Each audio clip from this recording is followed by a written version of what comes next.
1-300-655-506. That's the reading writing hotline. 1-300-655-506. Is there a problem? Christ, Patty, he's a child. What is wrong with you? Why are you talking to him like that? Ah, now you're parenting our child. Because we do things differently. Wow.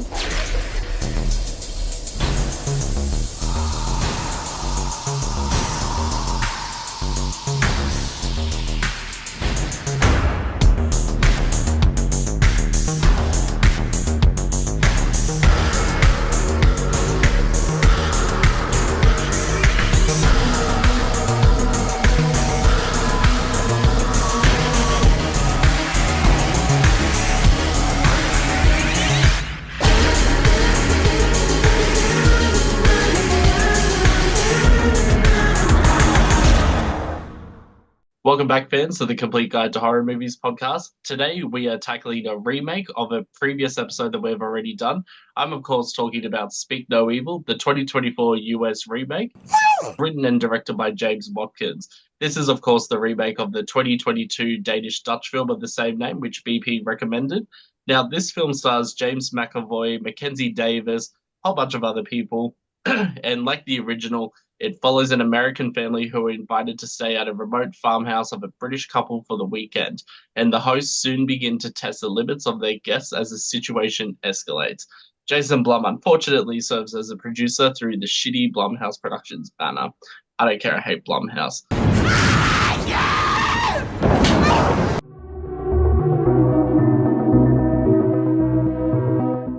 Overall thoughts, I just hated this movie, I'm sorry. I really felt spoiled by the original, so that was a really great pick, BP. Stunning! What I just don't like about this is it pales in comparison to everything the original stood for. And I'm not just talking about the ending. I just felt that there's a lot of sequences in this which are more spoon-fed to the audience. And it's like, we get it! Like, even if you hadn't seen the original, it's just like, come on. But anyway, before I go into a big rant, BP, what were your overall thoughts on the Speak No Evil remake?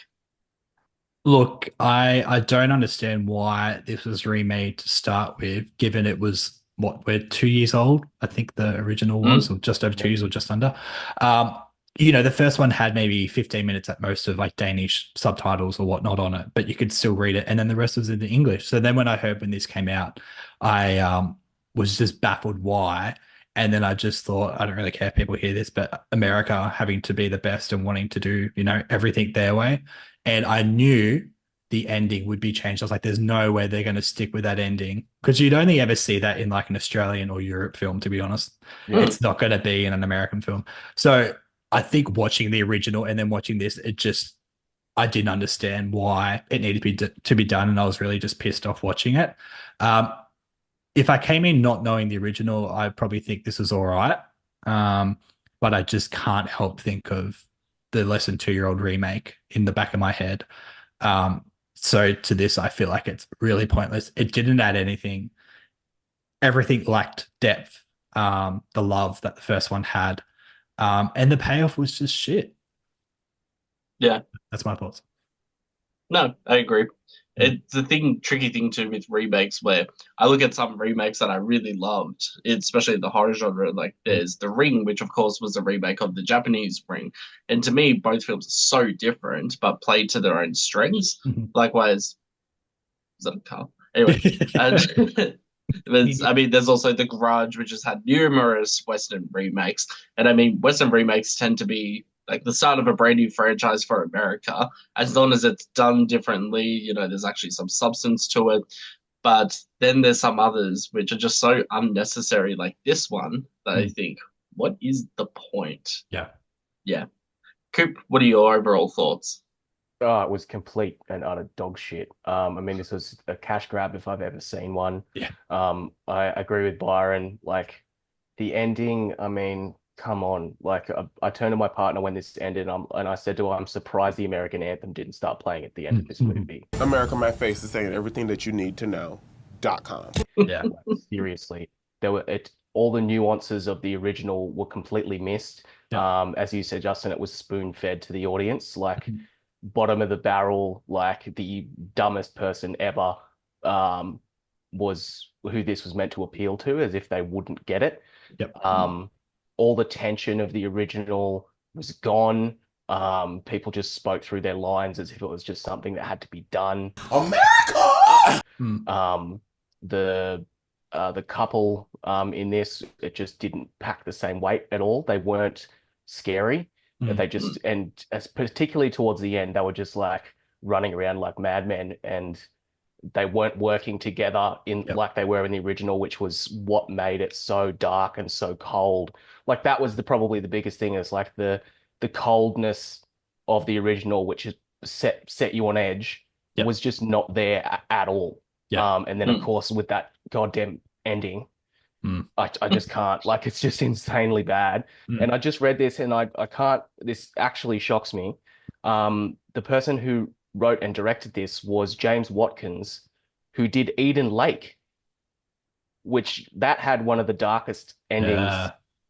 Like how do you make that movie and then just miss what needs to be done with this? I mean, of course, probably this is the involvement of Blumhouse and it needing to be like, oh, well, it's too dark and we don't want to turn our audiences off. It's like, well, fuck off. Make something else then. Make a different movie. It completely shits on the legacy of that movie. It only came out 2 years ago. As you said, most of that movie is in English. What's the point? Yes. So, yeah, it was just a real slap in the face, this movie.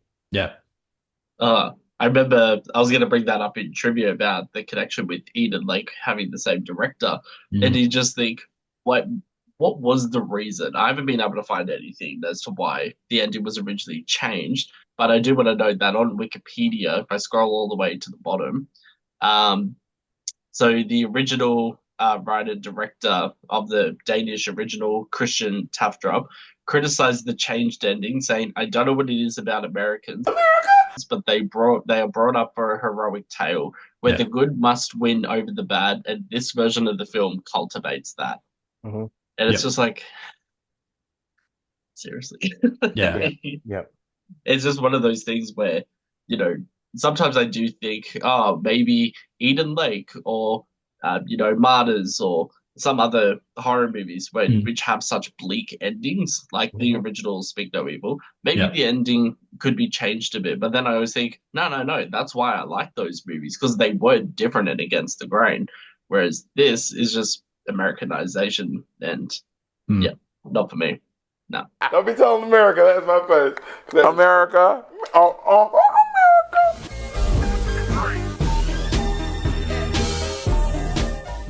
When it comes to favorite parts, I don't have any, so I'm struggling to think of one. I do want to single out James McAvoy for his performance. I do think it was still caricaturish compared to the original, but I appreciate that he tried something. I felt that everything else was just a stock character being like, hey, do 70% of what the original actors did, but also do whatever you want. We don't care about this movie.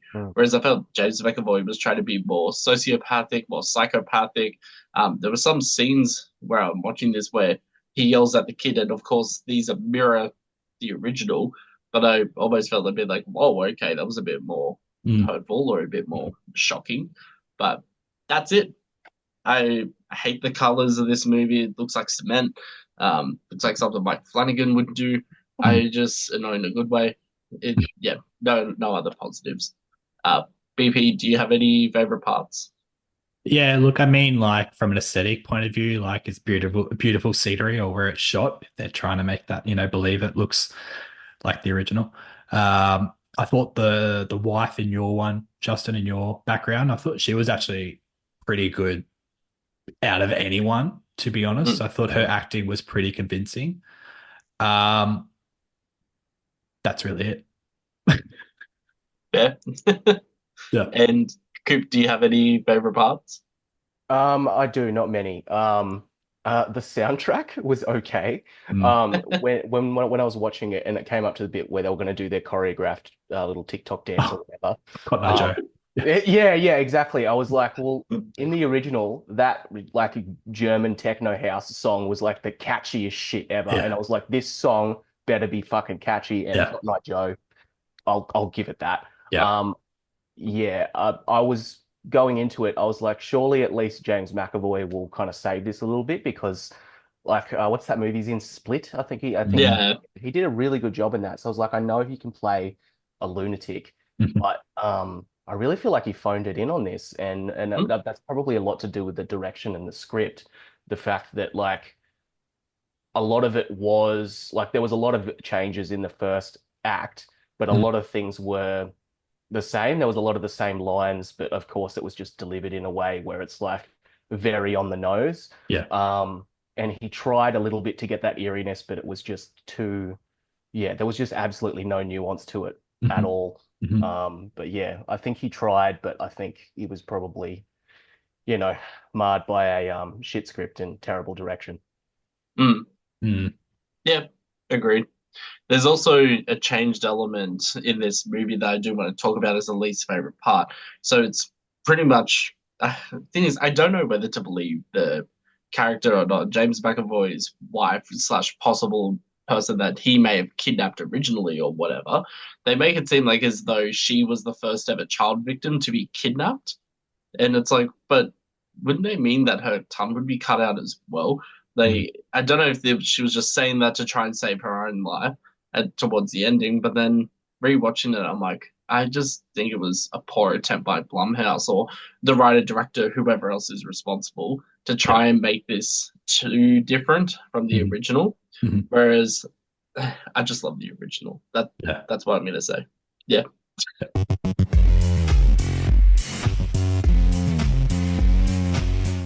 So the least favorite parts, everything. If I have to focus on one specific thing, it's just this is a new word I'm creating, the Blumhouseification of this type of horror movie, where they take something that worked really well in another territory, like Speak No Evil did in all Europe, Australia, etc., and they just water it down and dumb it down.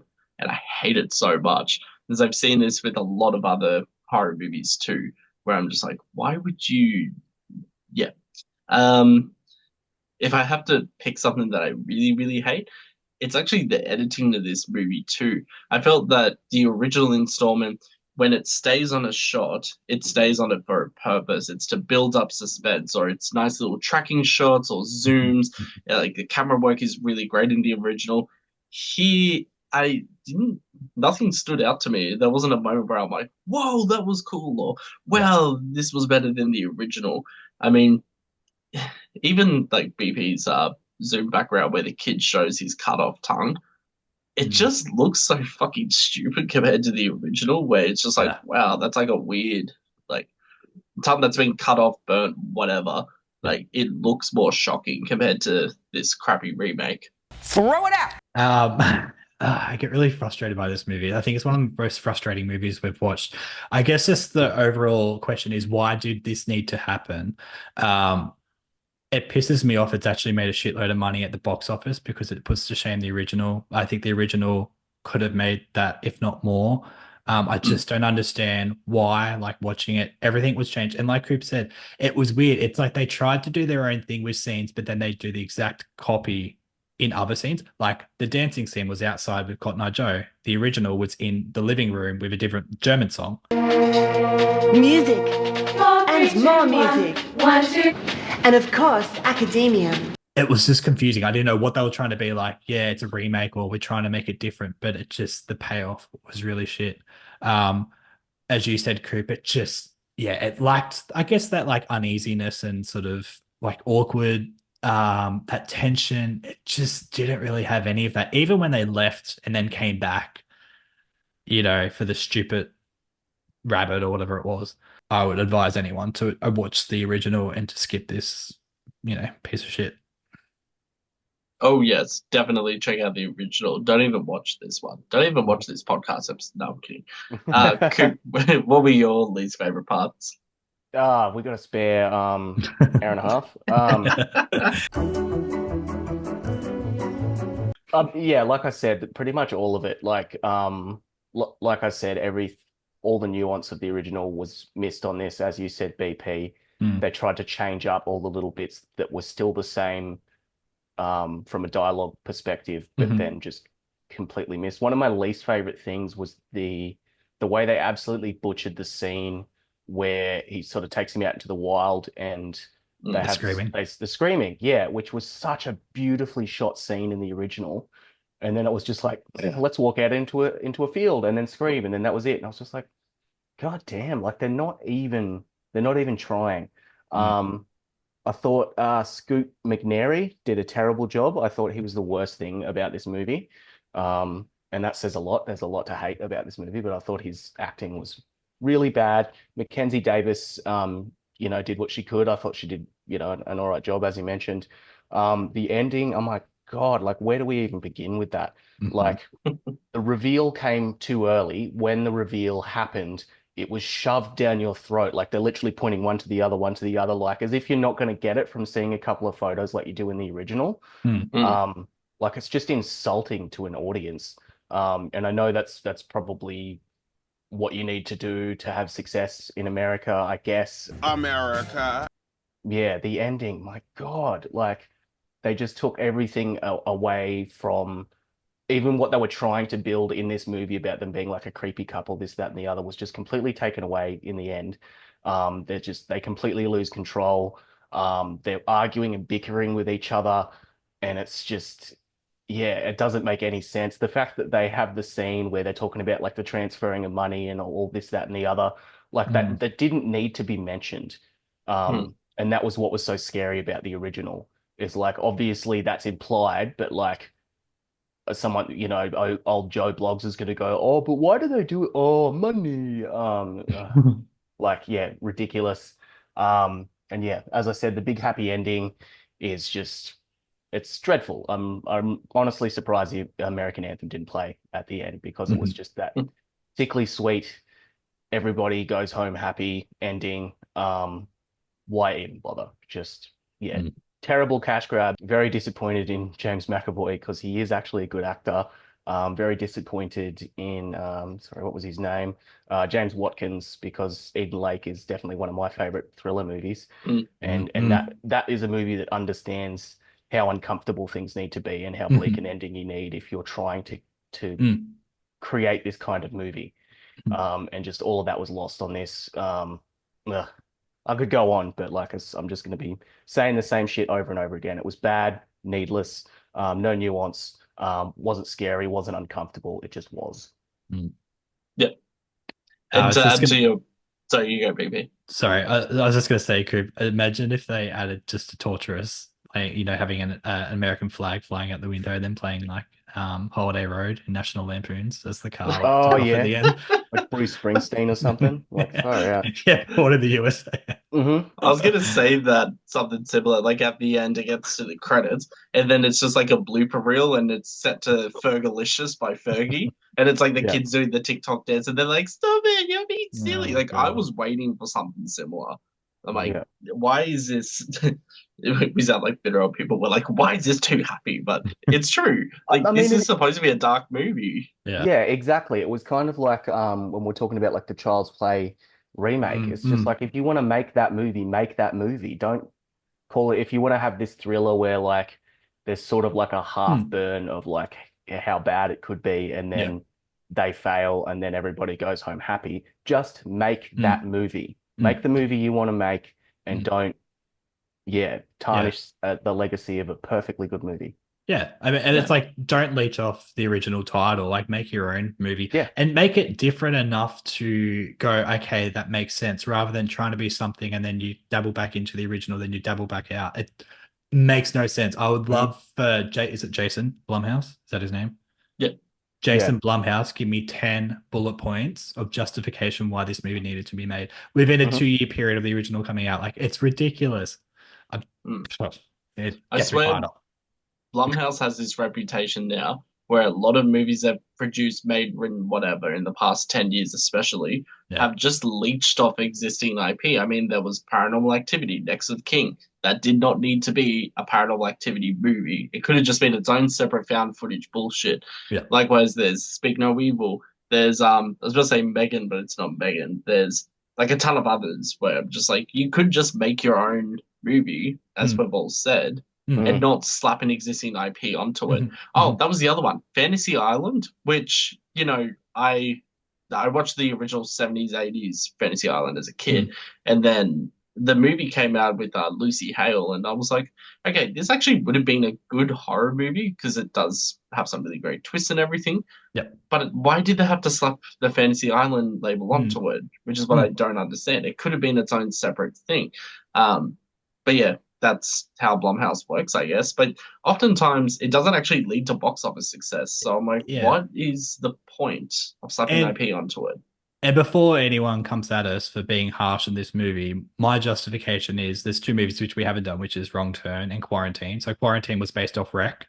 Quarantine stood on its own as an American film and still like one of my favorites, to be honest. And then the new Wrong Turn, even though it shares the same title as the 2003 film, does delve into a completely different territory from the original. So they're not trying to be the same thing. Like, yeah, they're sharing the same name. So this is sort of a, heads up to Blumhouse that, these other films have been able to be successful and make enough change to warrant a remake or whatever you want to call this. And that will be your fault.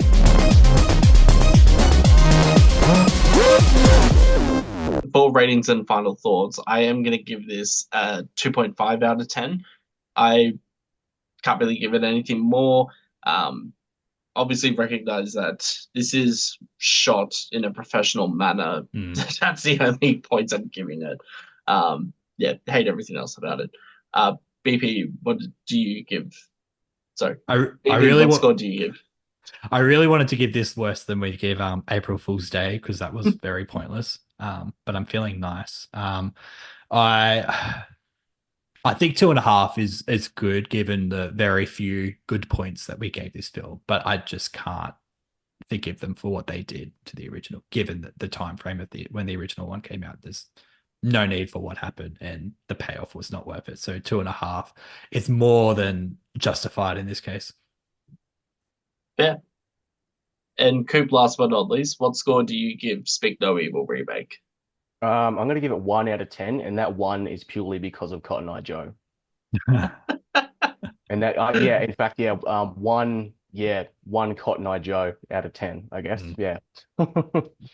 Should do a remix of that song where it's like, if it hadn't been for Jason Blumhouse, I would have had a horror hit. Where did you come from? Where did you go? Where did you come from? Blumhouse, Jason. No. Yeah, exactly. All right. You get put up for copyright now. I'm waiting for Jason Blumhouse to come to my house and tell me to stop shitting on him. But I will do that when he starts making proper good movies. And several of them, not just one. Yep. BB and Coop, thank you very much for joining me today to discuss Speak No Evil. Thanks. It was fun tearing this apart. Yeah. Good time. Oh, yeah. And listeners, check out our TikTok, check out our other episodes in our podcast. We've covered everything from The Substance to Smile 2 to previous franchises like Final Destination, all that jazz. Like, comment, share, subscribe, blah, blah, blah. And if you hated this episode, fair. This was a really shit movie. That's false, America.